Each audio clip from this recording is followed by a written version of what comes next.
දෙදස් 26 ශිෂ්‍යත්ව විභාග ලියන අපේ දරුවන් වෙනුවෙන් දෙල්ගොඩ සිසත්තින් ආයතනයේ පෙරහුරු විභාගයක් පැවැත්වෙනවා.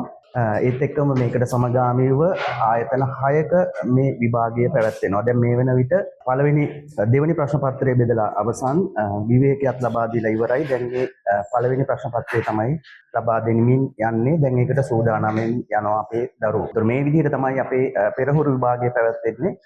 මේකේ විශේෂත්වය තමයි දරුවෙකුට විභාගයට ප්‍රථම මාස එකමාරකට ප්‍රථම ශිෂ්‍යත්ව විභාගයේ ඒ රටාවටම සැකසුණු ප්‍රශ්න පත්‍රයක් ලබා දීලා ප්‍රශ්න පත්‍ර දෙකක් ලබා දීලා ඒකට පිළිතුරු ලියවන්න එහෙම නැත්නම් ඒ ලියවන අත්දැකීම ලබා දෙනවා. එතකොට සමහර දරුවෙක් ඉන්න පුළුවන් විභාගයේ අංකය හරියට හොයාගන්න බැරුව විභාග අංක කොහෙද දාන්නේ ඒ පිළිබඳව සියලුම දැනුවත් කිරීම ටික කරලා තමයි අපි මේ විභාගය පවත්වන්නේ. ඒත් එක්කම සමහර දරුවෝ විභාග භීතිකාවෙන් පෙළෙනවා. ඒකටත් හොඳම පිළියම තමයි මේ විදිහට පෙරහුරු විභාගයක් පවත්වන එක.